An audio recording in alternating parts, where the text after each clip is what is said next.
Hoje, então, continuando a série de pregações sobre a oração, as instruções de Jesus sobre a oração, e vamos para a sétima pregação hoje, e continuamos então em Mateus, no capítulo 6, no versículo 9. Mateus, capítulo 6, versículo 9. Abram suas Bíblias, o livro ou o aplicativo, para que então vocês possam estar acompanhando a pregação do Evangelho. Mateus, capítulo 6, versículo de número 9. Glória a Deus. Sim, diz a palavra do Senhor: vocês orem assim: Pai nosso que estás nos céus, santificado seja o teu nome. Glória a Deus. Palavra do Senhor, então nós já estamos compartilhando há algum tempo, as instruções de Jesus sobre a oração, e hoje então vamos estar compartilhando mais uma parte, a quarta e última parte desse versículo 9 de Mateus capítulo 6. Acredito eu que nós estamos quase na metade dessa série. Hoje então será essa sétima pregação, quem sabe a gente está na metade. Provavelmente vão ter entre 14 a 20 pregações.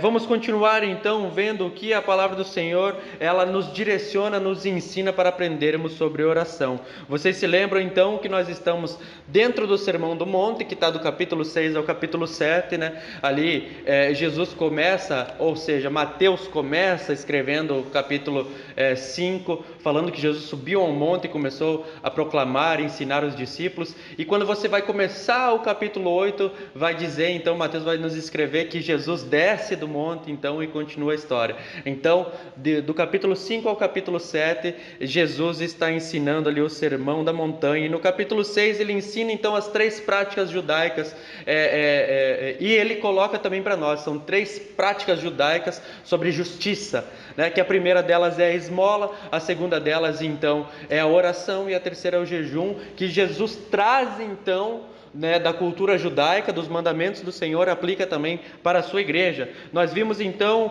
sobre a oração dos hipócritas, que começa ali no capítulo 6, versículo 5. Nesse dia nós entendemos o que é a oração do hipócrita, quem é esses que oram dessa maneira, e nós podemos até identificar muitas vezes o hipócrita que pode estar em nós. Vimos também no versículo 6 o lugar secreto, entendemos o que é essa palavra quarto, que é a palavra tameion, que o Senhor então diz, então se retire e vá orar, porque já que você não é hipócrita, você não quer fazer para se mostrar, você pode então estar orando e buscando simplesmente e somente a Deus, sendo o espectador da sua oração. Vimos também o versículo 7 e 8 que fala sobre as vãs repetições, e olha que interessante, a oração em público para ser visto, o problema não é em ser em público, mas é com o intuito de ser visto, é a oração do religioso, e as vãs repetições então é a oração do pagão, não é do povo de Deus, não faz parte do povo de Deus, é um método, é uma maneira de orar pagã, não é uma maneira que nós devemos nos direcionar ao nosso Deus. Isso vimos no versículo 7 e 8.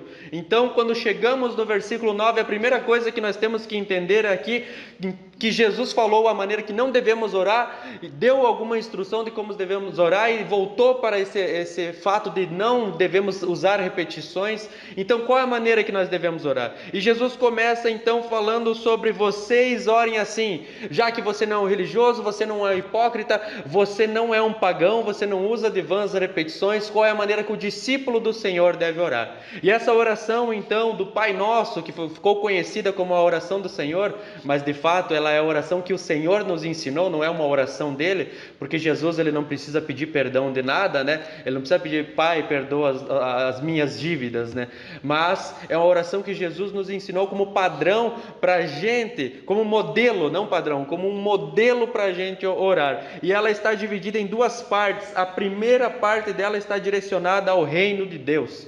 A primeira parte da oração do Pai Nosso está direcionada ao reino de Deus, às coisas do reino. Então, sempre quando nós começamos a nossa oração, é glorificando, agradecendo a Deus por quem Ele é. Pai nosso que está no céu, santificado seja o teu nome, venha a nós o teu reino, seja feita a tua vontade, assim na terra como no céu. São os pedidos que são direcionados somente e simplesmente a Deus, para glorificar a Deus. E a segunda parte então são o nosso alvo secundário. já que glorificar a Deus, exaltar a Deus é o nosso alvo primário, o nosso alvo secundário aí sim são as nossas coisas, né? Que está dividido ali em 3 partes bem simples, que é os 3 P's, né? Pão, perdão e proteção. Deus está nos ensinando que de maneira secundária nós devemos estar pedindo então para as nossas coisas pessoais. E veja bem que interessante, são o pão nosso de cada dia, né? Deus tem o compromisso conosco de nos dar o necessário para cada dia. Essa deve ser a nossa oração. Então nós vimos qual é a oração aceitável do Senhor. Quando o Senhor diz assim, vocês orem assim, é porque Ele está nos ensinando qual é a maneira que nós devemos orar, e não só qual é a maneira que nós devemos orar, Ele ensina como não devemos orar, como devemos orar, mas o conteúdo da oração também. Ele nos ensina o conteúdo, não só a maneira. É ajoelhado, é de pé, é deitado. Não, Jesus ele não se atém a isso.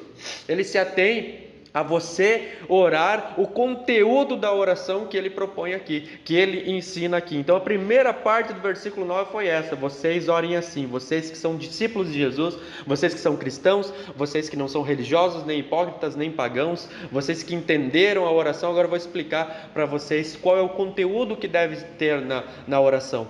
Não é uma oração para repetir. Pai Nosso, né? Vocês que já estão acompanhando esta série sabem que não é uma oração para que você esteja repetindo, que vai lá na internet, a gente até citou nesse dia, né? Tem 1000 vezes a oração do Pai Nosso. É como se você orasse 1000 vezes ela, então Deus vai te atender. Essa é uma oração do pagão, as vãs repetições. Você acha que vai cansar Deus ali pedindo sempre a mesma coisa, repetindo as mesmas palavras, e Deus vai aceitar então porque você se esforçou repetindo a mesma coisa, sem saber nem o significado que você está falando. Então a oração do Pai Nosso não é uma oração para ficar repetindo, Pai Nosso que estás no céu. É uma oração que muitas vezes você se prostra de joelho, você está perdido nos seus pensamentos, está se dispersando muito facilmente, então você se lembra que Deus é o teu Pai, você se lembra que de fato nós temos uma maneira que nós devemos orar, e é desta maneira que o nosso Senhor Jesus nos ensinou a orar, que nós devemos nos voltar, nos dirigir a palavra ao Senhor. Vimos a segunda parte do verso 9, que é o Pai Nosso, né? Vocês orem assim, Pai Nosso. É o primeiro item da oração, que é a paternidade de Deus sobre as nossas vidas. Ou seja, o destinatário da nossa oração já não são mais as pessoas que estão ao nosso redor, porque nós não somos religiosos. O nosso Deus não é um Deus pagão, que nós temos que quebrar a resistência dele repetindo vãs e vãs repetições, mas ele é o nosso Pai Celestial. Nós somos filhos dele e o destinatário da nossa oração é ele. E nós podemos chamar ele de Pai por conta do sacrifício do nosso Senhor e Salvador Jesus Cristo, por conta da cruz do Calvário. Foi isso que nós aprendemos naquele dia, que Deus é um Deus pessoal, que é um Pai que nos responde no secreto, que nos vê no secreto em oração, que nos vê no tameion, no nosso quarto, mas é um Deus coletivo, que quando nós oramos nós não dizemos meu Pai. Deus, ele não é um Deus exclusivo nosso, meu, mas daí sim nós podemos orar Pai Nosso. Por conta do sacrifício de Cristo, nós podemos então estar orando dessa maneira. Entendemos que Ele é um Deus celestial que está no controle de todas as coisas. E na terceira parte então do verso 9 nós vimos que estás nos céus. Interessante nós entendermos essa questão, né? E nesse dia então, nessa pregação, nós entendemos por que está no plural os céus. E que desde o começo lá em Gênesis 1 já diz, Deus criou céus e terra, céus no plural e terra no singular. É interessante você entender isso, porque quando você ora, você está proclamando que o Pai nosso que estás nos céus é um Deus que está sobre tudo, é o Rei dos reis e o Senhor dos senhores, Ele é o governante de tudo, Ele é o Deus de todos, aqueles que creem e aqueles que não creem. E quando você ora que estás no céu, você sabe que Ele é um Deus perfeito, que Ele te ouve, Ele te entende e Ele vai fazer o melhor para ti. Não a maneira que você quer, mas a maneira que Ele quer. Porque o Pai que ama o Filho, Ele repreende, Ele ensina. E Deus, Ele nos repreende porque nós somos filhos dEle. E quando nós encontramos essa repreensão de Deus nas nossas vidas, nós devemos ficar felizes. Quando nós falamos então que o Pai nosso que estás nos céus, nós nos lembramos que nós não somos dessa terra. Nós lembramos que a nossa pátria é o céu, nós lembramos que temos uma esperança eterna, nós lembramos que temos uma casa preparada lá, nós lembramos que pode nos acometer a doença, nós lembramos que pode chegar a nossa vida, a velhice, o nosso corpo estar se desintegrando, mas que nós temos uma casa celestial, um corpo glorificado que está nos esperando, assim como a palavra de Deus diz que já estamos glorificados, só falta chegar o nosso tempo ainda, porque Deus já concretizou todo o seu plano. Ele é o Criador do passado, do presente, do futuro, Ele é o Criador do tempo, e quando nós oramos, então, que estás nos céus, nós nos lembramos que mesmo que nós passamos dificuldades nessa terra, dos perseguidos é que é o reino do céu, nós nos lembramos que em vez de nós guardarmos tesouro nessa terra, procurarmos as riquezas dessa terra, é lá que nós guardamos um tesouro, lá onde a traça e a ferrugem não podem acometer esse tesouro, porque é um tesouro celestial. E nesse espírito então de entender que nosso Pai é celestial, e quando nós proclamamos então que estás nos céus, nós nos lembramos de todas essas coisas na oração e nós agradecemos, porque a nossa pátria é o céu, nosso pensamento deve estar nas coisas do alto, e dito isso só pode gerar um sentimento em nós, o sentimento de querer agradar, glorificar a Deus, de exaltar o nome dEle. E por isso nós chegamos então na quarta parte do versículo 9, que diz assim, o título de hoje, a sétima pregação, a quarta parte do versículo 9, que diz assim: santificado seja o teu nome. Mas por que então que nós oramos santificado seja o teu nome? Se Deus é santo, como nós podemos santificar o nome de Deus, de um Deus que é santo, santo, santo? Quando a Bíblia diz 3 vezes santo, é que a santidade dele, o nome dele, a pessoa dele é tão santa que é incomparável, nada pode ser comparado a Deus. Como nós então podemos, pó da terra, pecadores, falhos, podemos orar santificado seja o teu nome, se o nome de Deus é santo? Por que então nós oramos dessa maneira? Por que Jesus nos ensinou a orar dessa maneira? Porque muitas vezes você que está em casa repetiu essas palavras. Você já se questionou por que nós devemos orar dessa maneira? Qual é o propósito dessa oração? Para que nós entendamos melhor então isso, e eu já preguei algumas vezes sobre esse texto, a palavra santificado aqui, no original, no grego, ela significa separado. Quando você entende que a palavra santificado significa separado, você começa a entender então que é separado seja o teu nome, separado seja o nome do Senhor. Mas em que âmbito, de que maneira, o que ele está querendo colocar aqui?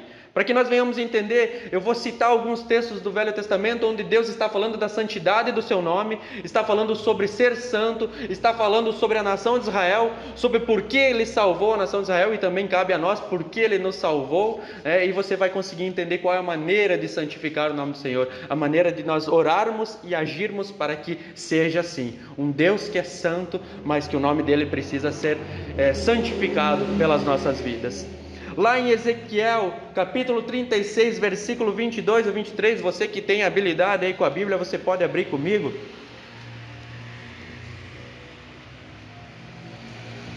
Ezequiel, Velho Testamento, capítulo 36, versículo 22 ao 23, diz assim a palavra do Senhor: por isso diga à nação de Israel. Deus está falando com o profeta, para o profeta falar então com a nação de Israel.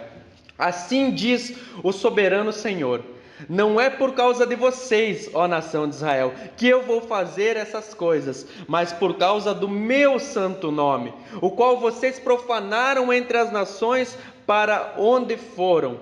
Mostrarei a santidade do meu nome, o qual foi profanado entre as nações, o nome que vocês profanaram no meio delas. Então as nações saberão que eu sou o Senhor, palavra do soberano Senhor, quando eu me mostrar santo por meio de vocês diante dos olhos delas. Olha só que interessante, para que a gente entenda mais por que nós oramos santificado seja o nome do Senhor. O Senhor está falando aqui que a nação de Israel, quando foi então ao cativeiro à Babilônia, e também muitas outras vezes aconteceu isso, a nação de Israel, ela envergonhou, ela profanou o nome do Senhor. E o Senhor diz, por meio de vocês, olha só que interessante a gente entender isso, quando Deus nos usa De maneira nenhuma nós podemos nos sentir orgulhosos de nós mesmos. Olha como eu sou usado por Deus. Porque olha o que Deus diz aqui, não é por causa de vocês, vocês profanam o meu nome, mas é por meio de vocês que eu vou mostrar a santidade do meu nome. É por meio de vocês que eu vou mostrar que o meu nome é santo. Quando as nações verem o que eu vou fazer na vida de vocês, o que eu vou fazer através de vocês, eles vão então dizer, vão entender, vai ser visto perante o povo a santidade do nome de Deus. Aí você já consegue entender de cara que o que Deus está falando aqui, o que o Senhor Jesus nos ensina, é que através das nossas atitudes o nome de Deus pode ser separado, ou seja, santificado, pode ser bendito na boca das pessoas, pelas pessoas ao nosso redor, ou pode ser profanado. As nossas atitudes fazem com que o nome de Deus ou seja glorificado ou seja profanado entre as nações, assim como a nação de Israel. E olha, Deus ele humilhou, muitas pessoas só conhecem a história de Moisés lá no Egito, da escravidão, porque assistiram a novela na Record lá, porque Bíblia mesmo não sabe de nada, né? Mas quando você estuda a Bíblia e você estuda aquele texto lá, você vê que o intuito das pragas do Senhor é envergonhar cada deus egípcio. Nilo era adorado, a criação ali dos bois ali era adorada, era um deus. As rãs, todas as pragas ali eram um deus. Deus está com as pragas, Deus não está ali simplesmente humilhando um povo. Ele está humilhando a religião daquele povo. Ele está humilhando a crença daquele povo. Ele está santificando o nome dele. Vocês escravizaram o meu povo tantos anos. Vocês humilharam o meu povo tantos anos. Vocês riram. Onde que está o Deus de vocês? Como vocês são escravos se o Deus de vocês é o único Deus, é o Deus Todo-Poderoso, como vocês dizem. E quando Deus tira a nação de Israel com mão poderosa, mão forte, com grandes sinais miraculosos, Deus está humilhando todos os deuses egípcios. Os principais deuses que eles acreditavam, então Deus está humilhando com cada praga. Vocês acreditam nisso? É o Nilo? Então lá vai virar sangue para mostrar que eu sou Deus. E através do meu povo, tirando eles daí, eu vou estar santificando o meu nome, vou estar mostrando que eu sou o Deus Todo-Poderoso e eu sou o Santo. Mais adiante, por que Deus faz isso? Por causa do povo? Porque o povo orou? Porque o povo clamou? Porque o povo é bom? Porque o povo ele era fiel a Deus? Por que Deus faz isso? Olha só, nós lemos em Ezequiel que através da nação de Israel, Deus ia mostrar a santidade do seu nome. Mas um pouco antes ele diz assim, mas vocês profanaram o meu nome. Por que Deus faz isso? Vamos ler lá então Isaías 48, versículo 11, para que a gente venha entender por que Deus faz isso. Por que Deus nos usa? Mesmo muitas vezes nós envergonhando o nome de Deus, por que Deus nos usa? Qual é o parâmetro que Deus nos julga para nos usar? Pedir perdão? Orei, jejuei? É por isso que Deus nos usa? Obviamente que quem está mais próximo de Deus, mais em consagração, espiritualmente bem com Deus, vai ser usado por Deus. Mas por quê? É por causa do nosso próprio esforço? Isaías 48, versículo 11 diz assim: por amor de mim mesmo, eu faço isso. Como posso permitir que eu mesmo seja difamado? Não darei minha glória a um outro. Olha só que interessante. Por que Deus, quando a nação de Israel cai, Ele levanta a nação de Israel? Por amor a mim, Ele diz, por amor em mim mesmo. Deus está falando assim, não há nada em vocês que me atraiam. Não há nada em vocês que eu vejo que seja bom. Não há nada em vocês que eu precise. Não há nada em vocês que faça com que eu salve vocês. Não há nada que vocês possam exigir de mim para que então vocês sejam abençoados. Não há nada, nem perdão, nem oração, não há nada que possa fazer com que Deus nos use, para estar santificando o nome dEle. Olha só, por amor de mim mesmo faço isso. Como posso permitir que eu mesmo seja difamado? Não darei a minha glória a um outro. A glória de Deus, a adoração a Deus, o Deus Todo-Poderoso, é somente a Ele. Ele não divide a glória com pastor, com bispo, com padre, com outros deuses. Ele mostra durante a história, Ele mostra na vida da igreja a santidade do nome dEle. Não por quem nós somos, não por quem a igreja é, não por causa das nossas atitudes, mas por amor do seu próprio nome, por amor a Ele mesmo. Ele não permite que o nome dele seja envergonhado. Mas daí você vai me dizer assim, mas como que nós envergonhamos o nome do Senhor? Como o nome do Senhor é difamado? Mas se você perceber em 2000 anos de história da igreja, tudo que a igreja passou, todas as perseguições, as 10 perseguições romanas, a primeira dos judeus, todas as perseguições ali da igreja romana também, depois o nazismo e várias outras perseguições até hoje sofrendo, e a igreja sempre saiu vitoriosa, porque de maneira nenhuma Deus iria permitir que o nome dele fosse difamado. Jamais ele ia deixar a igreja se perder, porque ele carrega a igreja em suas mãos. Por que ele faz isso? Porque você é bom, porque você evangeliza, porque você prega, porque você ora, porque eu sou pastor, porque eu preparei a pregação hoje, porque eu estudei para estar pregando aqui? Não, Deus nos usa por amor ao nome dele. Deus nos usa por amor a Ele mesmo, pela vontade dEle. Ele é o soberano Senhor. Mas então como vamos santificar o nome do Senhor? Olha só que interessante você entender o que a nação de Israel fazia. Quando Paulo lá em Romanos capítulo 2, versículo 24, no capítulo 2 de Romanos, ele está se direcionando aos judeus. Ele está falando dos judeus, que os judeus também são pecadores. E ele cita lá em Romanos 2, 24, estas palavras: como está escrito, o nome de Deus é blasfemado entre os gentios por causa de vocês. Então o que nós estamos aprendendo aqui é que o nome do Senhor, ele é santificado, ele é glorificado, ele é exaltado. Deus mostra a santidade dele através da nossa vida por conta da soberania dele, por conta de amor a ele mesmo. Mas quando nós profanamos o nome do Senhor, quando nós envergonhamos o nome do Senhor, a responsabilidade é toda nossa. Veja que interessante isso, o pecado é responsabilidade tua. As coisas boas que tu faz é por causa da graça de Deus. É glória a Deus, é Deus olhando, claro, com bondade e com amor a nós, mas é em primeiro lugar por causa de quem Ele é. Os atributos de Deus são esses: Ele é amor, Ele é misericordioso, Ele é um Deus que perdoa, mas Ele faz da maneira dEle, como Ele quer, porque não há nada e nem ninguém acima de Deus que possa julgá-lo. Não há nada nem ninguém acima de Deus que possa submetê-lo a alguma coisa. Não há nenhum tipo de oração, nenhum tipo de benfeitoria que eu e você podemos fazer para que Deus olhe para nós e diga assim: olha, que bonitinho que ele é, olha só que amorzinho, eu vou ajudar ele ali. Porque olha só que pessoa boa que é. E daí, já pensou Deus olhando para nós: olha como é que tem o coração bom. Não. É por amor a Ele, é por amor ao nome dEle. Ele nos usa e santifica o nome dEle através das nossas vidas, por amor a Ele, porque Ele é soberano, porque Ele é Deus. E como está escrito, o nome de Deus é blasfemado entre os gentios por conta do povo judeu. Ou seja, o povo judeu, que era para ser luz para as outras nações, estava envergonhando o nome do Senhor. Hoje nós podemos comparar isso na igreja.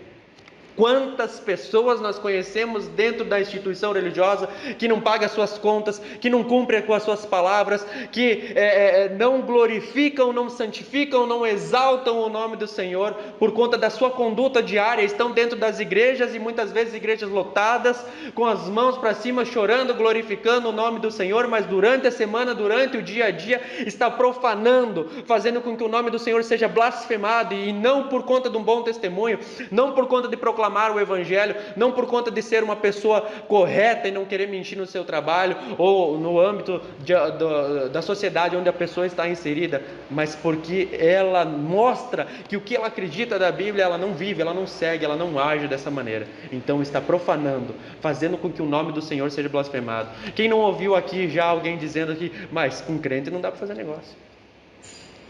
Não venda fiado para crente.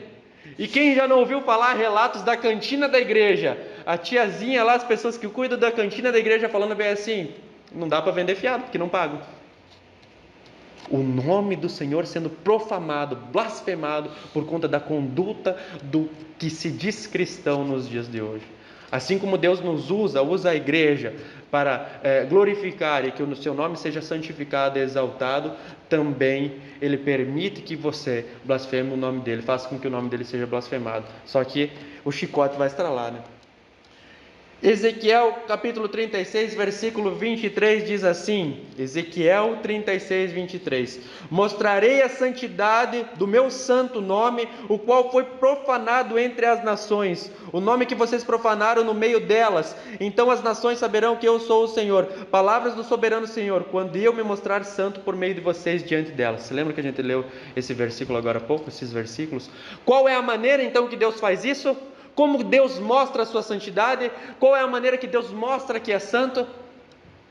Através da vida do povo dele. Através da vida da igreja, nos dias de hoje, é a maneira que Deus mostra que Ele é santo. E aí cabe a nós nos questionarmos, analisarmos a nós mesmos. Será que no nosso dia o nome de Deus está sendo blasfemado ou está sendo glorificado através das nossas redes sociais, através do nosso trabalho, através da nossa família, através da nossa casa? Os nossos vizinhos podem dizer que de fato nós somos uma família cristã? Os nossos amigos que não frequentam a igreja junto conosco, os nossos colegas de trabalho podem dizer, não, de fato, este é um homem íntegro, esta é uma mulher íntegra. Por mais que eu não acredite na mesma coisa que ele, por mais que muitas vezes ele seja chato porque quer falar da Bíblia, está sempre citando Bíblia, mas ele santifica, realmente o que ele acredita, ele age dessa maneira. Ele é humilde, as características de Deus estão na vida dele, está na vida dele, porque Deus, quando quer mostrar o amor dele, é através da nossa vida. Quando Ele quer mostrar a santidade do nome dEle é através da nossa vida. Quando Deus quer mostrar que é misericordioso é através da nossa vida. Quando Deus quer mostrar os atributos dEle é através da nossa vida que Ele faz isso. O fruto do Espírito, tu vê lá, são os atributos de Deus. São atributos de Deus. Como que Deus mostra o amor dEle através de mim e você? Como que Deus mostra a santidade através de mim e você? É o texto que a gente viu ali. Mostrarei a santidade do meu nome, o qual foi profanado por vocês. E no final ele diz assim, quando eu me mostrar santo por meio de vocês, diante dos olhos deles. As pessoas vão ver que o Deus que você acredita é um Deus santo, é um Deus humilde, um Deus misericordioso, um Deus correto, um Deus de justiça, através da nossa vida. É através da minha e da sua conduta que então você vai proclamar o Evangelho e as pessoas, mesmo que não creiam, a Bíblia diz isso, mesmo que eles não creiam, eles vão glorificar o nome do Senhor. Mesmo que eles não façam parte da mesma comunidade que você, eles vão ver, não, de fato, que ele crê nisso e ele age desta maneira. E quando não age, ele então se desculpa, ele pede perdão, ele repara o erro dele. Quantas vezes nós blasfemamos, fazemos com que o nome do Senhor seja blasfemado? Quantas vezes envergonhamos o nome do Senhor e não reparamos isso? Quantas vezes que você ofendeu alguém, você foi atrás dessa pessoa pedir perdão? Ou pessoas até do teu passado que até hoje, muitas vezes você não pediu perdão. Quantas vezes você se esforçou, orou para Deus preparar o momento para você pedir perdão para essas pessoas? Quantas vezes você virou as costas para pessoas, deixou de ajudar pessoas e até hoje você não reparou esse teu erro? Quantas vezes eu e você fizemos isso na nossa vida? Eu me lembro que uma das coisas na minha conversão que Deus me tocou, e eu não tinha nem noção disso que eu estou falando hoje, eu não tinha esse conhecimento que eu tenho hoje, mas algo que Deus direcionava ao meu coração, que as pessoas que eu briguei, muitos dos que eu briguei, que eu encontrava na rua, eu ia pedir perdão. E um dia um amigo meu pregando numa célula, ele testemunhou isso e me citou, e eu fiquei pensando assim, cara, e eu não pensava dessa maneira. Ele falou assim, o exemplo do Diesel, quantas vezes eu vi ele parando, os caras que ele tinha brigado na rua e pedindo perdão. Eu falei, cara, que loucura! Como que as nossas ações podem impactar tão forte, tão grandemente as pessoas que estão ao nosso redor? Eu nunca tinha parado para pensar até então, nos meus primeiros meses de conversão, que aquela minha atitude estava impactando as pessoas ao meu redor, porque até hoje é o que eu estou falando aqui, não tem como você se gloriar de pedir perdão por um erro que você fez. Se o perdão não vem de nós, o perdão vem de Deus, é Deus mostrando a santidade do nome dEle através das nossas vidas. Realmente houve mudança aí, as características de Deus na vida dele. Estamos sendo transformados de glória em glória, o apóstolo Paulo nos diz, e será que essa transformação tem sido mostrada na nossa vida? Será que os atributos visíveis e invisíveis de Deus são transferidos, as pessoas veem a nossa luz brilhar e glorificam a Deus? Como no capítulo 5, o nosso Senhor Jesus diz, que brilha a luz de vocês perante os homens, mas não é de vocês, a glória é minha, é a minha glória refletindo através da vida de vocês. Por mais que você ache que é você que faz, é por causa da minha graça, da minha misericórdia, do meu perdão. Então os homens verão e glorificam a quem? A você? A Deus. Olha só que interessante. Como então nós podemos fazer com que o nome do Senhor seja santificado? Qual é a maneira? Qual é o método que nós temos? Algumas coisas já foram faladas aqui. Eu vou citar alguns versículos para você poder ver na tua vida se você está santificando o nome do Senhor. Efésios capítulo 5, versículo 21. É engraçado que o versículo que vem a seguir, o 22, a maioria das pessoas conhece. Citam que é uma beleza. usam, distorcem esse versículo, mas esse versículo 21 a maioria das pessoas não citam. Efésios capítulo 5, versículo 21 diz assim: sujeitem-se uns aos outros por temor do Senhor. Como está sendo a sua vida na comunidade? Como está sendo a tua vida entre os irmãos? Quando você fala da igreja que você frequenta lá fora, você está se santificando no nome do Senhor? Quando você convida pessoas, você explica como é que o grupo é? Você mostra, as pessoas podem ver na tua vida que você é um cristão? Quando a palavra do Senhor diz assim, sujeite-se uns aos outros no temor do Senhor, por temor ao Senhor, outra linguagem está no temor do Senhor, não quer dizer que você deve ser escravo da pessoa no pensamento de hoje em dia, se sujeitar a tudo que a pessoa quer. Não, é no temor do Senhor, porque quando a pessoa te dá um direcionamento, te fala alguma coisa, te dá uma ordem para que você siga, que ela condiz com o que o Senhor diz, com o que o Senhor quer, você já não está mais obedecendo a palavra da pessoa, você já não está mais seguindo um homem, as palavras do teu irmão, você está obedecendo a Deus. Então sujeitem-se uns aos outros no temor do Senhor. É assim que você e eu temos agido perante a igreja, e não só na comunidade que nós vivemos, mas também com outros irmãos na fé lá fora. É assim que você age, se sujeitando uns aos outros por temor ao Senhor. Então vamos para o versículo 22 ao 24, que daí fala da esposa, né? Começa a falar do casamento. Mulheres, sujeitem-se a seus maridos como ao Senhor, pois o marido é o cabeça da mulher, como também Cristo é o cabeça da igreja, que é o seu corpo, do qual Ele é o Salvador. Veja que interessante, muitas mulheres se escandalizam com esse texto, tem que se sujeitar ao marido, mas um versículo antes diz que não é só isso, nós devemos todos nos sujeitarmos uns aos outros, e nos sujeitar, a mulher deve se sujeitar ao marido em todas as coisas, assim como a igreja se sujeita a Cristo, porque quando o marido é cristão, ele vai direcionar, discipular, ensinar, orar, e mostrar para essa esposa, mostrar para a mulher que ele é um homem de Deus, e então de fato essa mulher vai se sujeitar a ele, porque já não está mais se sujeitando a um homem, mas está se sujeitando às decisões que um homem toma no Senhor, vai estar se sujeitando às decisões de um líder que Deus colocou sobre a tua vida, e que faz isso com a Bíblia, em oração, direcionado pelo Espírito Santo de Deus. Qual mulher não vai querer se sujeitar a um homem desse?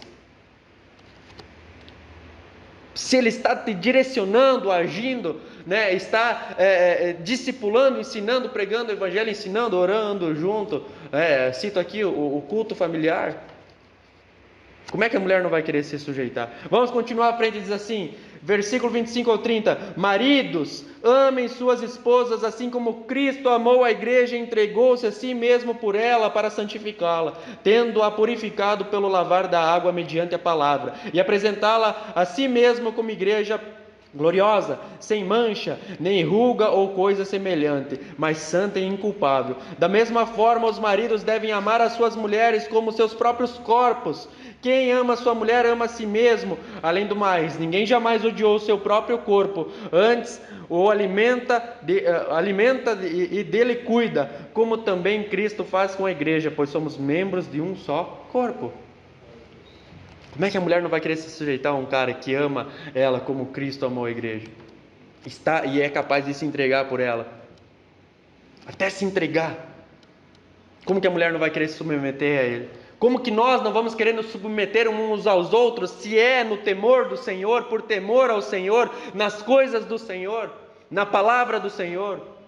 Será que no casal, nas nossas casas, nós temos mostrado a santidade do nome do Senhor através do casamento? A igreja tem falhado muito em muitas coisas, mas no casamento é uma coisa que a gente pode ver hoje que a igreja mais tem falhado. Os casamentos nas igrejas têm mais separação na igreja do que lá fora. Casa e separa, e usam argumentos bíblicos distorcidos para dizer que então podemos agir dessa maneira. Será que no seu casamento, no meu casamento, nós podemos dizer que o nome de Deus está sendo santificado? Será que na vida, em comunhão com os irmãos, nós temos nos sujeitados uns aos outros? E na nossa família, não só o marido ou a esposa, diz assim, Efésios capítulo 6, versículo 1 ao 3... Filhos, obedeçam seus pais, pois isso é justo. Honra teu pai e tua mãe. Este é o primeiro mandamento com promessa, para que tudo te ocorra bem e tenhas vida longa sobre a terra. Será que então em família né? Se você não mora mais com o teu pai, você não mora mais com o teu pai e com tua mãe, assim como eu, né? Você não precisa mais obedecer ele porque você não está mais debaixo do teto dele, né? Obedecer no Senhor, lembra, né? Você não vai obedecer algo que não seja no Senhor. Você não vai obedecer ninguém que não seja algo direcionado do Senhor, uma pessoa que está te direcionando coisas de Deus. Mas honrar pai e mãe é independente se seja cristão ou não. Honrar pai e mãe é honrar até contra a vontade deles, porque muitas vezes vão querer que vocês tomem atitudes, se é um pai e uma mãe ímpio, tomem atitudes que não condiz com a sua fé. Então como você vai honrar o teu pai e tua mãe? Glorificando a Deus, obedecendo a Deus, mostrando que o que você crê não está em barganha, você não comercializa a tua fé. Você não abaixa a cabeça, você segue os mandamentos do Senhor. Isso é honrar pai e mãe, mesmo que eles sejam ímpios, obedecendo ao Senhor. Tudo que está dizendo aqui, seja para o filho, seja para o marido, para a esposa, ou seja para cada um de nós como igreja, santifica o nome do Senhor, e é por obediência a Deus, é para glorificar o nome do Senhor. E já no versículo 4 de Efésios 6, diz assim: pais, não irritem seus filhos, antes criem-no segundo a instrução e o conselho do Senhor. E Colossenses no capítulo 3, versículo 21, vai explicar um pouco melhor isso. Pais, não irritem os seus filhos, para que eles não se desanimem. Como que então um pai irrita o filho? Eu já preguei sobre esse texto. Quando você dá uma ordem para o teu filho, e dali a pouco você revoga essa ordem. Quando você compara o teu filho com outras pessoas, mas o filho do vizinho faz, mas o outro faz. Em vez de você ensinar, incentivar, educar, você fica comparando o teu filho com outras pessoas. Você tenta humilhar o teu filho, você irrita o teu filho, ele vai desanimar. Não é repreender, não é corrigir, não é isso. Mas é quando você manda ele fazer coisas que você mesmo não faz. Faço o que eu digo, mas não faço o que eu faço. Não, você tem que me obedecer, eu posso fazer isso. Você que não pode fazer. Você está irritando o teu filho, você está fazendo com que ele desanime. Quando tem mais de um filho tirou a nota alta e o outro tirou a nota baixa, em vez de você incentivar o filho que tirou a nota baixa a tirar a nota alta também, não, você humilha ele com o outro. Como teu irmão se esforça, como ele faz, como ele age, como ele é melhor que você.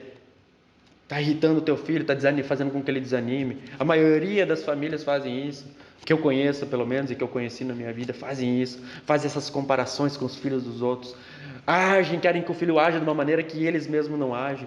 Então quando você, pai, mãe, cristão, você age de maneira correta, ensina o teu filho na instrução do Senhor e age dessa maneira, é um exemplo dentro de casa, você está santificando o nome do Senhor. Quando o filho obedece seu pai, honra seu pai e sua mãe, ele está santificando o nome do Senhor. Colossenses no capítulo 3, versículo 17 ainda diz assim: tudo o que fizerem, sejam em palavras ou em ação, façam em nome do Senhor Jesus, dando por meio dele graças ao Pai. Ou seja no seu casamento, seja na sua casa, seja com a sua família, com pai e mãe, seja com os seus filhos, seja com seus irmãos na igreja, seja no teu trabalho, em cada lugar que você for, em cada momento da sua vida, quer por obras ou quer por palavras, glorifiquem a Deus, santifiquem o nome do Senhor. As nossas ações influenciam as pessoas ao nosso redor, ou a odiarem ou a amarem Deus, mesmo que essas pessoas, eu me lembro se não me engano, é um dos filhos do Billy Graham, o grande evangelista Billy Graham, falecido há um tempo atrás. O filho dele é ateu, só que ele dizia assim: eu não posso negar a existência de Deus, porque eu vi a vida do meu pai, um cara íntegro, um cara justo, um cara obediente ao que ele crê.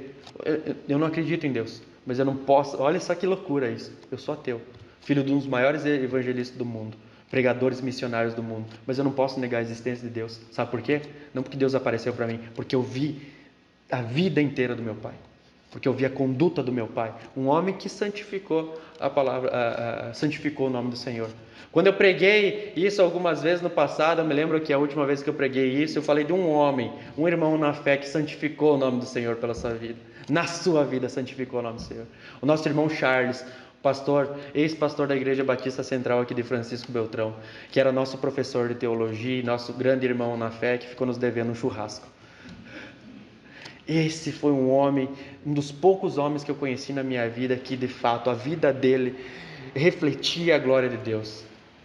Os poucos meses que eu vivi junto com ele, ele santificava o nome do Senhor nas suas ações, nas suas palavras, nas suas atitudes, nos seus gestos, nos seus olhares, em tudo, quer por obras, quer por palavras. Eu não posso dizer que aquele cara, eu vi alguma coisa, e eu posso dizer assim para ele, ou para vocês, eu posso dizer assim, não, ele não estava santificando o nome do Senhor. Essa atitude dele não foi correta. Eu não posso dizer isso. Eu não estou dizendo que ele é santo, que ele não pecava. Mas eu estou falando que a atitude dele, mesmo quando ele errava, santificava o nome do Senhor. Por causa da maneira que ele tratava o erro, por causa da maneira que ele dirigia, da maneira que ele nos ensinava, da maneira que ele nos ouvia. Então, quando eu preguei isso a outra vez, era a semana que ele tinha morrido, ele morreu no final de semana, e eu preguei na quarta-feira. E esse foi um irmão na fé que eu pude ver de perto, que santificou até a morte o nome do Senhor. Mesmo tendo problema de coração, mesmo se sentindo mal, tendo muitas dores, tomando muitos remédios, santificou o nome do Senhor.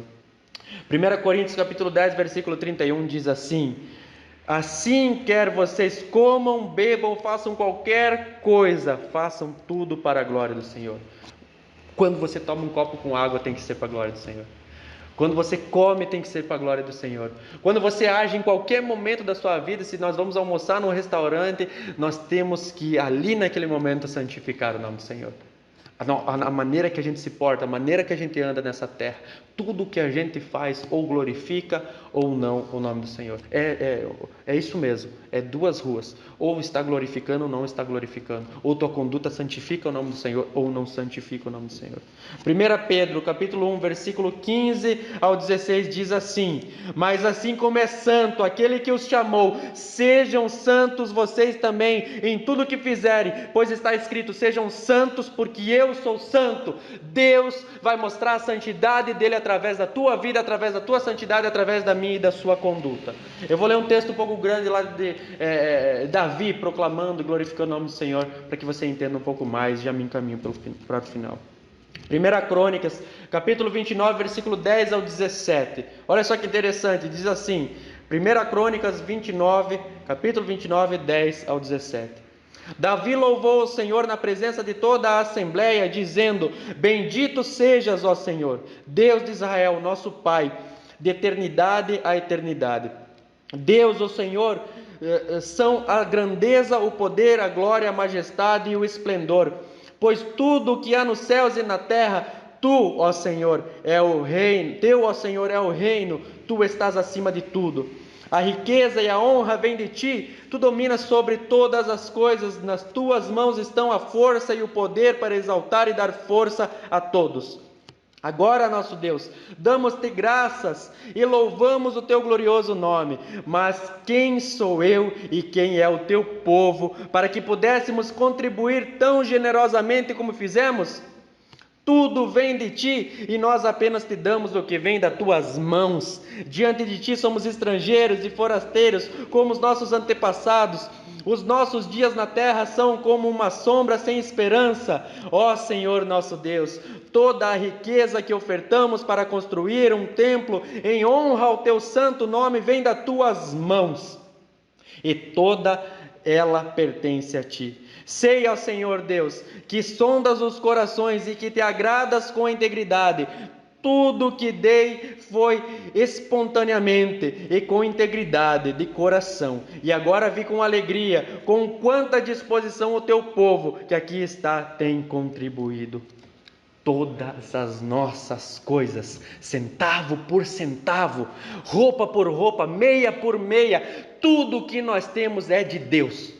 Tudo. Quem somos nós para ofertar ao Senhor se tudo o que nós temos vem dele? Não são as nossas coisas, não são a nossa casa, não é os nossos bens, são as coisas de Deus, e elas servem para glorificar e exaltar o nome do Senhor. Não é para o nosso bem-estar, não é para o nosso prazer, apesar disso acontecer, mas é para glorificar e exaltar o nome do Senhor. Tudo é dele, tudo é para ele, e tudo o que fazemos ou santifica o nome do Senhor ou não. É exatamente isso. Davi, o rei, sabendo que era poderoso, que tinha ouro, que tinha prata, e a nação de Israel ofertando para a construção do templo que foi construído por Davi, por Salomão mais adiante, mas sabia que tudo que eles estavam ofertando, eles só estavam entregando de volta às mãos do Senhor o que é dele.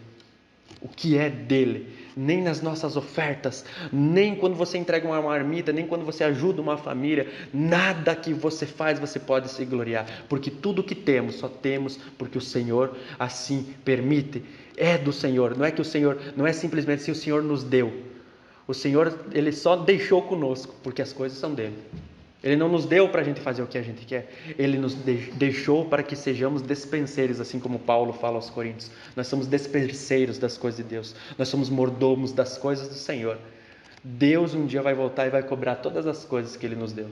O dia que o Senhor voltar, Ele vai cobrar cada grão, cada centavo que Ele colocou nas nossas mãos. E tudo isso é para que você saiba que quando você orar, santificado seja o teu nome, você deve levantar e santificar o nome do Senhor. Porque Deus já tem derramado graça, misericórdia e bênçãos muito mais que merecemos e precisamos. Nada que temos nós merecemos e Deus tem nos dado ricamente. Não tem nos abandonado e nos desamparado. Quando eu e você orar, santificado seja o teu nome, nós devemos nos levantar para que isso de fato aconteça. Romanos 14, versículo 11 diz assim: porque está escrito, por mim mesmo jurei, diz o Senhor, diante de mim todo joelho se dobrará e toda língua confessará que eu sou Deus. E a Ele seja a honra e a glória para todos sempre. Amém. Glória a Deus.